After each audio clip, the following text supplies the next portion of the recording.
কিন্তু বোরকা কি বাংলাদেশের সাংস্কৃতিক পোশাক? দীপ্তি চৌধুরীদের মতো এ সকল কথিত বেয়াদব কোনো মাদ্রাসা থেকে তৈরি হয় না, বরং বিভিন্ন স্বীকৃত ভার্সিটি শিক্ষা প্রতিষ্ঠান থেকে কিন্তু বের হয়ে আসে।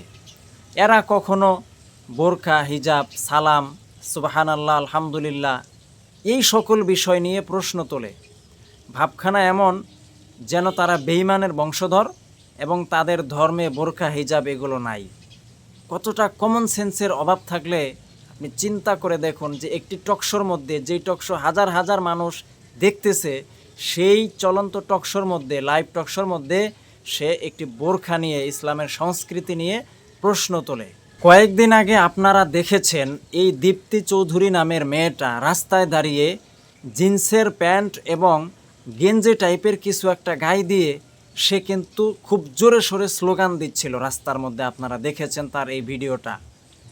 এছাড়াও এই দীপ্তি চৌধুরীর মতো অনেক মেয়েরা এই টিভি টক শোতে বসে ছোট ছোট জামা গায়ে দিয়ে তারা বিভিন্ন ধরনের প্রশ্ন করে, ছোট ছোট পোশাক পরে বিভিন্ন অঙ্গভঙ্গিতে তারা মানুষের সামনে আসে।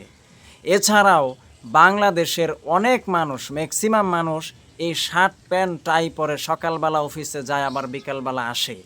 তো এই সকল দীপ্তি চৌধুরীর মতো মেয়েদের মনে কি কখনো প্রশ্ন আসে যে এই যে শার্ট প্যান্ট টাই এবং ছোট ছোট পোশাক, জিন্সের প্যান্ট, এটা কোন বাঙালি সংস্কৃতি? তারা কি কখনো এটা প্রশ্ন করে? এটা হতেই পারে না যে সে এত বড় একটি টক শোতে এসে, যেই টক শো হাজার হাজার মানুষ দেখছে, সেই টক শোতে সে জানার জন্য প্রশ্ন করেছে যে বোরকা আসলে এটা বাঙালি সংস্কৃতি কিনা। তার যদি জানার এতই আগ্রহ থাকতো, সে কিন্তু অন্যভাবে গবেষণা করে এটা জানতে পারতো, কিংবা কোনো আলেমের কাছে চিঠি মারফত জানতে পারতো।